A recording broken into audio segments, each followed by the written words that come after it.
Good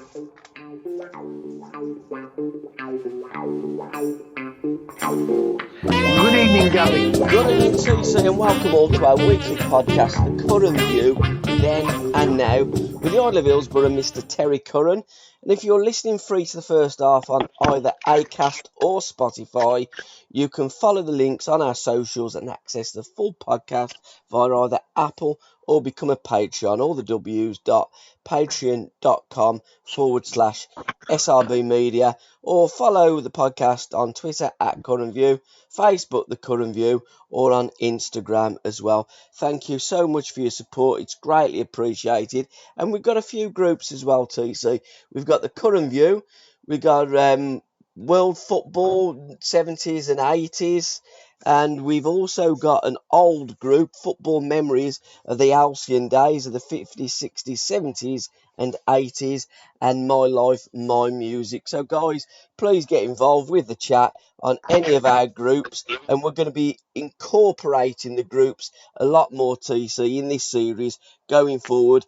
And I firstly want to talk about your world and British football in the 70s and 80s, because there's a couple of guys that really work hard on that group and put some brilliant content out daily.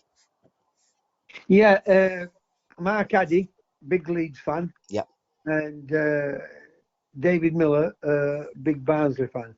And I really appreciate them, because I'm trying to do other things to get information out to the world on what I think is happening in the world.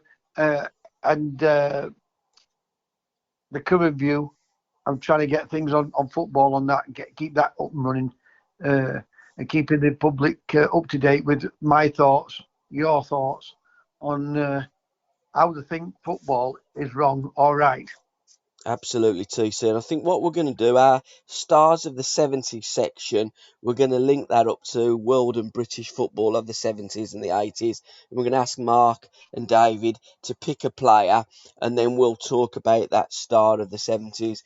We also do another couple of podcasts, My Life, My Music, with Alan Hudson and Alan Hudson's American Adventure. And all of this comes together under the umbrella of the Curran View, and we're going to integrate Alan Hudson into the podcast as well, because Huddy has some fantastic views on everything. Brilliant. But we're going to start with the then, and then we'll go to the now. But we always do start on the magic moments. So what's your magic moments for this week, TC? Again, as I say every week, there's some great moments in all football, and for all the football fans what support their teams.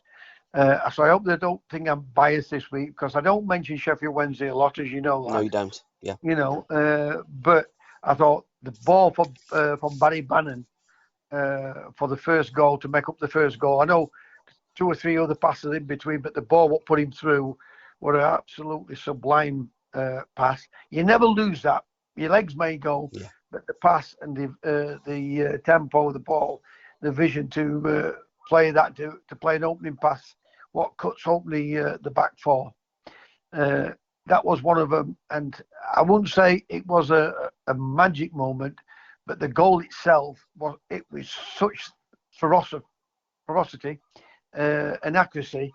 The third goal of Sheffield Wednesday, for me, they should have had the game soaked up by half time, but as I am an attacking manager, we play some good football at times, but you will never ever win trophies unless you get it right at the back. For what we did attacking wise, I thought we were poor defensive wise first game, but let's get on to next game.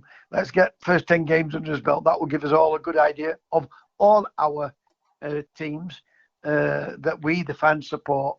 But those were 2 magic moments from Sheffield Wednesday. Yeah, my magic moments. First of all, I do want to give a big shout out to this young kid, because I thought she was absolutely fabulous during the Euros.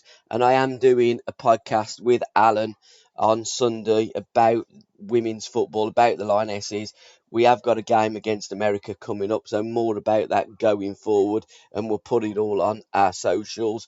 And Alan did post up a piece, and I was speaking to him today, And the journalist in question did say, I'll put that to my editor, Al. I think that'd be a good piece. He did, and he said, can't run with it, Al, because you're having a bit of a go at Gareth Southgate.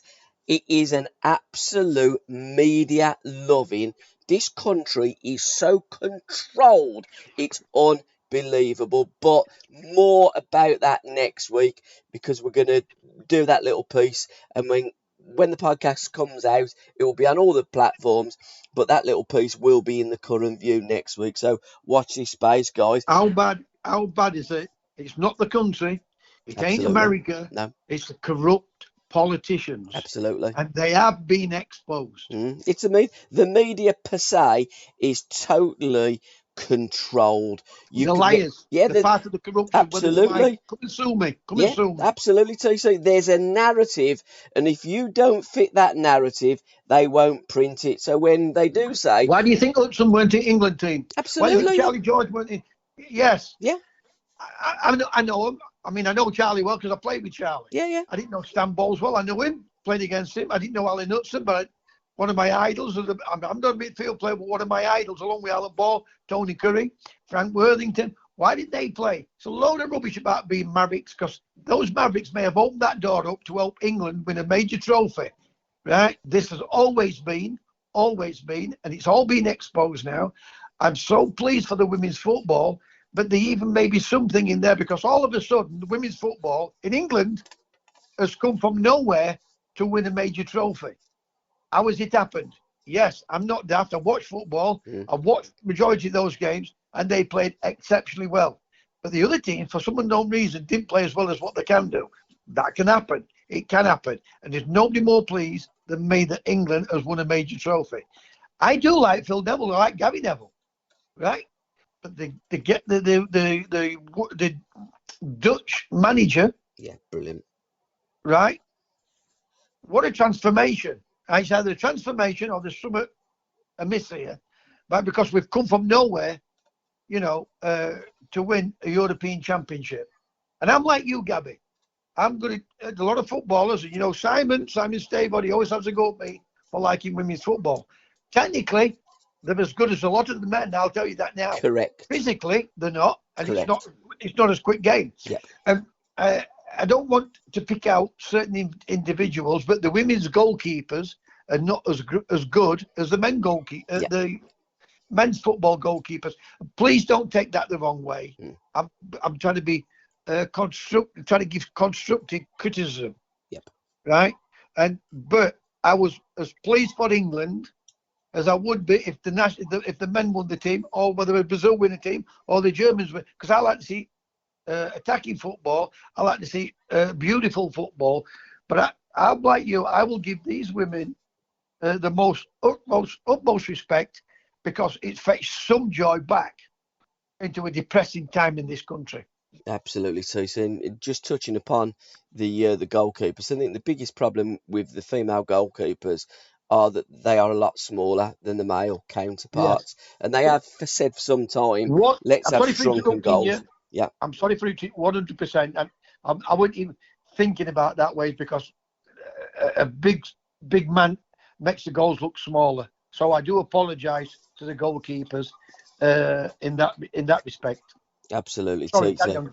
Absolutely. And when I was involved with Birmingham City Ladies, and by the way, on the football forecast at the very end, I've dropped Birmingham City from the football forecast, and I'm following Cheltenham, because Birmingham City sacked my friend Marcus Bignett about a throwaway comment towards a female who'd abused him initially. So I am going to be following Cheltenham all season. Birmingham are dropped. Blood's thicker than water. Marcus is my friend. I did ask the owners of Birmingham City to please reconsider. You're going to make a massive mistake. They didn't, but that's the way it goes. But there is a little tale there with Marcus, because I was very associated with Birmingham City Ladies in those days, and we'd all been out at the end of the season, all the girls and the management team, the coaches, etc., etc. And if you don't know Birmingham, you probably don't, TC. Where we were in the Curry House, at the back of the Curry House is the gay centre of Birmingham. And this lady walks up the street, and she was about 6'3", And Reevesy, it was about 6 o'clock in the morning, and we'd had a few sherbets. He looked at her and he says, "Oh, can you play football, Bab?" And because he's a goalkeeping coach and stuff, Reeves is. And he looked at her and he said, "Gabby, look at the size of her hands." I said, "Reevesy, look at the size of her Adam's apple. It's got bollocks. It hasn't got a vagina. You can't go signing her." But had he have been able to, she would have filled the goals. And that is the problem with the females. They're not as big as the male counterpart. So you're absolutely right, TC. That's one of the things in women's football that is going to be a problem going forward, unless they do have smaller goals. Yeah, in that sense, that's Mm, what I looked at it, and yeah, great by you for picking up on that, because I'm not criticising the goalkeepers because they do make mistakes. absolutely. Everybody makes mistakes, all of us. We're not perfect. George Best, Maradona, Messi, Ronaldo, we've all made mistakes on a football field. You know, uh, but I'm looking at the mistakes they make. But that's a great point. They're not 6'3", 6'4". What can fill the goals out and make it look more easier. So I do apologise to the ladies goalkeepers in that sense. But, I'm like you, I'm a big admirer of football. But we've got in a situation in this country where the woke have started to win, but people are waking up now to all this wokeism. Yeah. People are waking up. It's a long way to go yet, but we will be back. And I don't want to see anybody abused. I don't want to see anybody racially abused. All lives matter.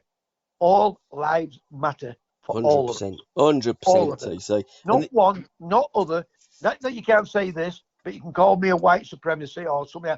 No, it's got to stop. And I won't bow down to it. I will not bow down. All lives matter. 100%, and we are going to be talking about that in the second half of the programme, because the taking of the knee is going to be taken out of Premier League games, apart from the odd occasion this season, and not too quickly, in my opinion, because they should have got rid of it years ago. But we are going to talk about that a little bit later. The lady in question is Keira Walsh. I think her midfield play has been absolutely phenomenal. The way she takes a ball, she gets it on the half turn, has it in dangerous areas, in risky areas, always looks to play a forward pass, always looks to be positive on the ball.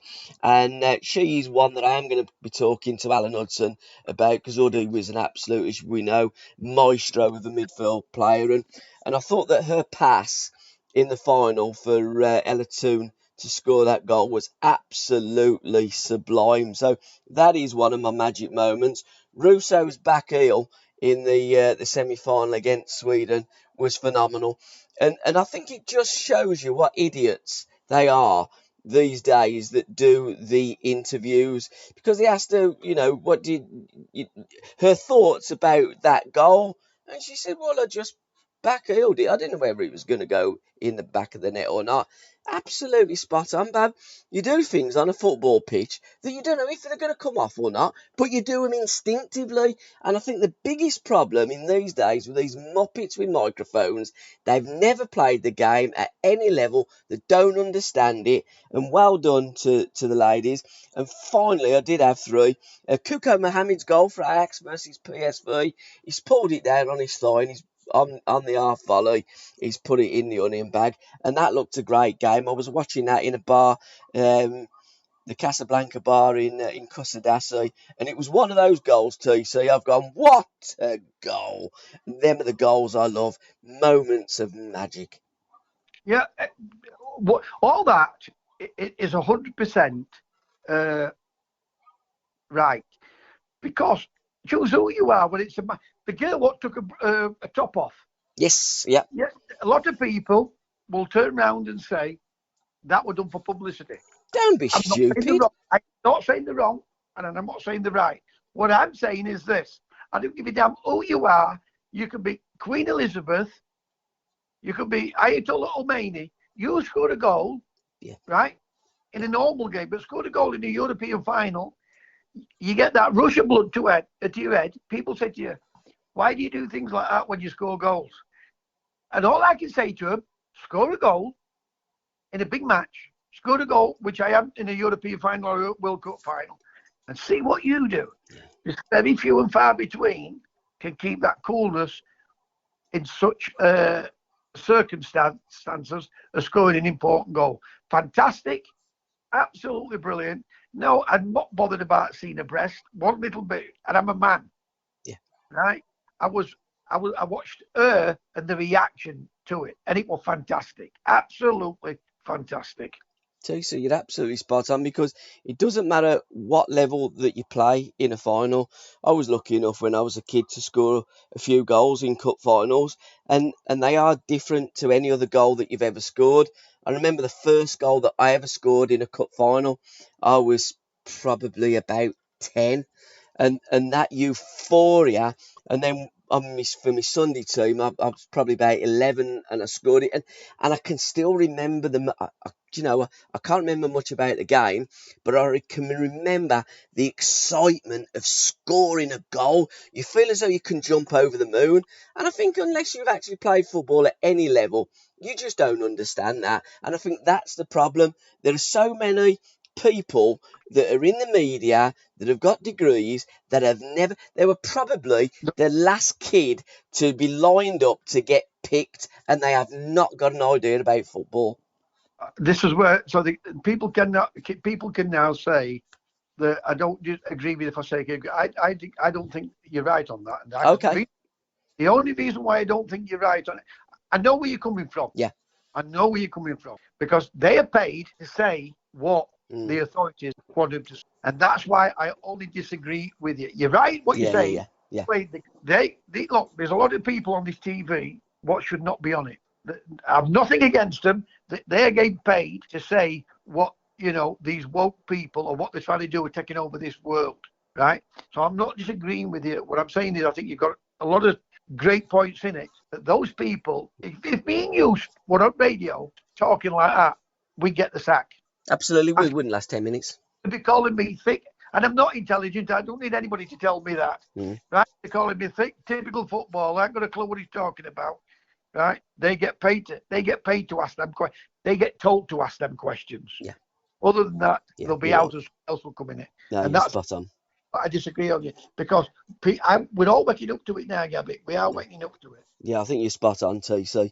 But what I would also like to say before we go back in time, and we are going to go back in time now, is well done to Serena. It is all about management. It's something that Alan Hudson and myself on all our My Life, My Music podcasts, etc., have been talking about. And the latest podcast comes out next week. It's about Hutch, Osgood, and a horse named Seabiscuit.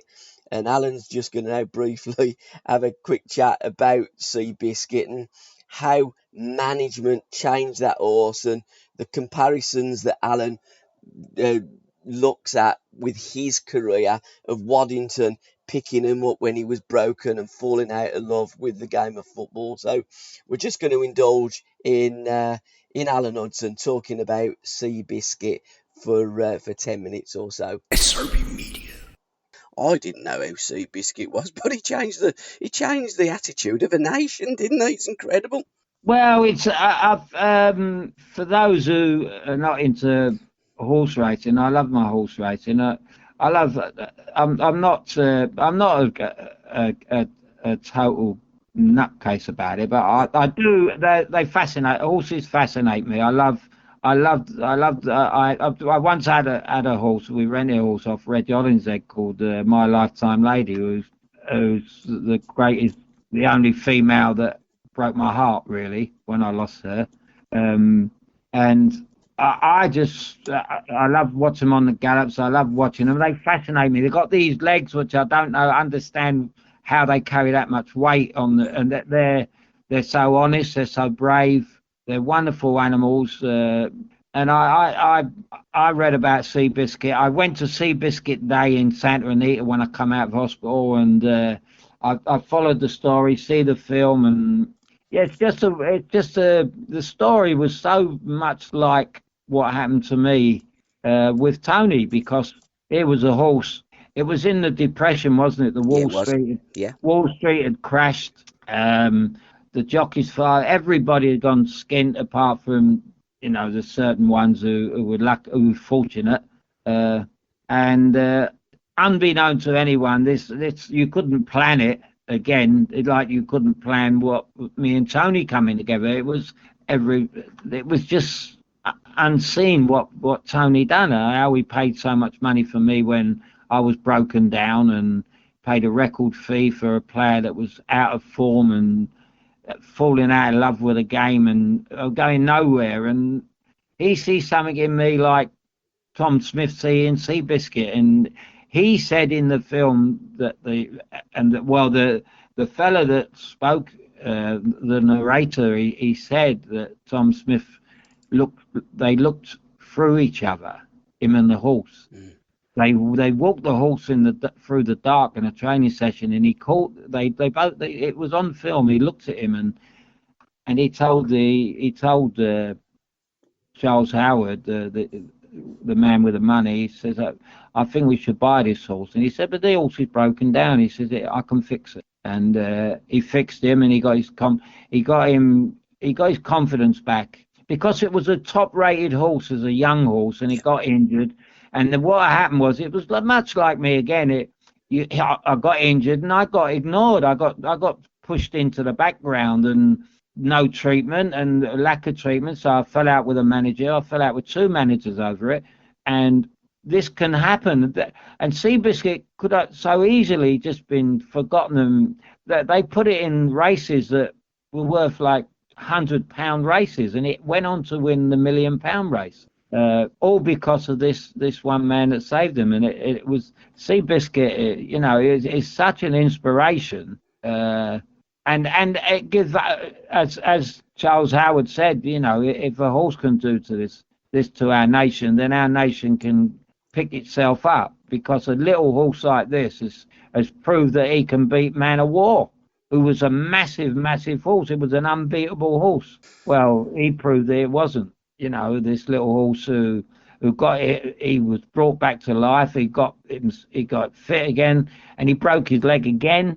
And then he came back again, and he proved he won the Santa Anita Derby, the handicap there. And it's a wonderful story. It really is. In many ways, it's the greatest story ever about the triumph of an underdog, isn't it? Yeah. I've got the one about the great. They say the greatest horse that won all them races. I've actually got it over the back there, sitting there. But Seabiscuit was, they can argue. You can talk about footballers and say who was the best player. No one will ever know who's the best. But as regards what Seabiscuit went through, and the heartbreak it must. It really does make you think, if only a horse could talk. Yeah. And if that horse could talk and tell you the pain that it went through, and how he could tell, like I speak of Tony Waddington, that horse would talk about Tom Smith and tell you that he saved not only his life, but it took him to such heights, But that's what Tom did, didn't he? He whispered to the horse. I mean, this was, to all intents and purposes at that time, a crazy horse. The horse would get mad. It would bite people. But Tom, just as you say, they looked at each other. They connected with each other. He fed the horse. He whispered in the horse. And he built the horse to be the greatest horse on the planet. It just is an incredible story. In the film, that it was kicking the doors down in his stall, and they were putting all animals in to be with him, to try and calm him down, and these animals were being thrown over the top of the stall and flying over people's heads. And then one day he walked in and brought this great big horse, lovable horse, and he sat, a big white horse, and he sat it down next to Seabiscuit, and it calmed him down. And it kind of, when you think that they don't talk, they must. It's like probably a dolphin. I don't know. They reckon they send these signs out. And someone was telling me the other day about that. They took their kid over to, this little girl to see the dolphins, because she's she's got the same thing as my little nephew, and it kind of cured the little girl to a certain extent. Yeah. Where just getting in the water with going around with the dolphins, and the effect it had on this little girl, and it makes you wonder. And the horses, they have this wonderful way about them. I've spoke to several jockeys, and that you can understand. I fell in love with a horse when I had my horse. I mean, I couldn't wait to get up in the morning and go down the yard and see her and all that. And it was just it's more than any. I've got to say, mate, it's more than any woman. A 2-year-old. She was a 2-year-old filly, and if I'd have had a daughter, I couldn't have showed her any more affection. It was just incredible the way they are. You can see why people fall in love. You can see why people pay some. I mean, a lot of people pay money to earn money out of them, but it's an incredible. You can see why people go there and they stand around a paddock and watch these wonderful animals walk by. But it is incredible that, if you treat people or treat animals or treat anything with the respect, with the love, with the tender care, it's quite incredible what results that you can get. And that is pretty much what Tony Waddington did to you. Little old wine drinking me, Dean Martin, that's a song. And a song that reminds you of the time when you went back to Chelsea for Stoke, scored the goal that got Stoke into Europe with a 1-0 away win, and that you were waiting for the train, and the gaffer turns up with a crate of champagne and sorts all you boys out and sticks an extra one in your bag, looks at you, smiles, just like Tom did to Seabiscuit, and you guys were just up and running, and you could. I don't think there's an argument. I don't think anybody would say anything different, that you played your best football at Stoke, and that was because of a guy that connected with you, that got to the inner Alan Hudson, water pitches for you, done everything for you, put you on that football pitch, made you you made yourself the greatest midfield player in the world at that time. And how could you not repay somebody with that faith in you? And I think that's a great lesson in life for all of us. SRBMedia. Well, that was fantastic. As always, Alan Hudson always delivers. And now I want to pick up on that point, Gabby. Yes, go on, TC. Because pair of you have been talking about that since I've known you. Yeah, management. Right? I management. don't know Alan well, but since I've known you, you've spoke about how long have I been saying about the most important person in the football club? 100%. Managers. 100%. Serena Wigman should be. Do you now let women know what is it? Dames. Yeah, absolutely. Yeah. Dame. And I'll tell you the reason why she should marry Dame. I still think there's a question mark to everything about all this, but what a difference in her coaching. Yep. What a difference how she's got players to look better than they have been. That's why Cloughie. That's why Revy, when he was not with England, with Leeds. Yep. For some unknown reason, when he went to England, he got some of the greatest players that this country's ever produced, wouldn't play him. It's the most important thing I have ever seen at a football club is having the quality of a manager. And what she has done, right, with that team is a phenomenon. Yeah, 100% agree, and you're right. With doing the podcast with you and Alan, and phoning you up as well, because we don't just talk while we're doing the podcast. We talk, we phone each other up, and it's the same with Alan Hudson. And between you and Huddy, you've educated me, and my attitude towards footballers has changed dramatically because I listen, I learn, and I understand the importance of things that go on, and management is so important. And as Alan just was talking about Seabiscuit, how good management fixed a broken horse, it is quite incredible. Book Corner in association with myfootballbooks.com, TC. You can follow those on the socials at myfootballbooks. Andy provides a phenomenal service promoting all books from all genres and historic, up-to-date books, autobiographies, biographies, anything that's to do with football. check them out, myfootballbooks.com, guys. And the book that he suggested this week for us is The Last Busby Babe, and it's the autobiography of Sammy McElroy, MBE, with Wayne Barton. To listen to the rest of this podcast, please go to www.patreon.com/SRBmedia, or just follow the links in the description. Thank you. SRB